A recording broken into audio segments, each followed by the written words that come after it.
اوعى تنشر فيديو هدير عبد الرازق. اوعى يا صاحبي، اوعى تنشر فيديو هدير عبد الرازق.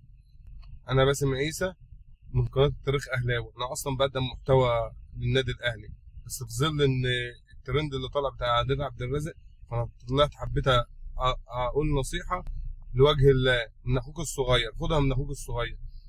لو انت اكيد والدتك معاها تليفون، واكيد مراتك معاها تليفون، واكيد اختك معاها تليفون، واكيد زوجتك معاها تليفون، ترضى ان اي حد من دول يشوف الفيديو بتاع هدير عبد الرازق ده؟ ترضى ان هم يشوفوه؟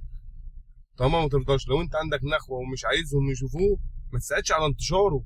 انت كون ان انت تكتب في بوست هدير عبد الرازق، كون ان انت تكتب في كومنت، ده بيساعد على انتشار الفيديو. فبالتالي يا حبيب قلبي، الفيديو ده ترند على جميع المنصات، يوتيوب وانستا وتيك توك وفيس، فاكيد هيشوفوه، هيوصل لهم.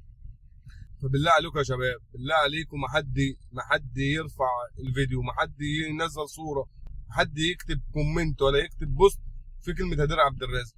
ادعوا لها يا شباب، ادعوا لها. احنا بقينا في مجتمع، في جيل كامل عايز يتباد.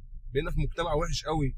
والله العظيم انا لسه شايف فيديو على الفيسبوك، بنوته راكبه ميكروباص وركب جنبها شاب، ومتخيل ان هو يعمل ايه؟ يعني مش عاكسها ولا لمسها ولا الكلام ده. يعني ده حاجه وحشه جدا. انا مش بقول ان هو يعمل، بس ده حاجه وحشه جدا. تخلي يعمل ايه؟ البنوته ما حسب بقى، لا راحت جايه رافعه التليفون وصورته من غير ما اخد باله. والله بيعمل عاده سريه جنبها بكل اريحيه. وايه ده؟ هو احنا وصلنا لكده فعلا؟ هو احنا وصلنا لكده فعلا؟ المجتمع بقى كده؟ ده الغرب ما بيعملش كده. الناس في الغرب ما بتعملش كده يا صاحبي. بقول لك بيعمل عاده سريه جنب البنت. البنت مش قادره تتكلم، كل اللي عملته وهي بخوف راحت جايه رافعه مصوراه. انت متخيل ان هو يعمل عاده سريه جنب بنت في ميكروباص وما حدش قدر يقول له انت بتعمل ايه؟ احنا بقينا في انحدار يا جدعان، انحدار في المجتمع بطريقه وحشه. والله بقينا في انحدار وحش. فبالله عليكم يا جدعان، بلاش الموضوع بتاع هدير عبد الرازق او غيره، بلاش اي فضيحه. من ستر مؤمنا ستره الله يوم القيامه.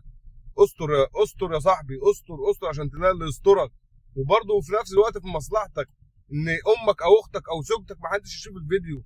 بالله عليك يا صاحبي ما تنشره، بالله عليك ما تنشره، عشان خاطر اهالينا وعشان خاطر بناتنا وعشان خاطر مجتمعنا. لله الامر من قبل ومن بعد. السلام عليكم.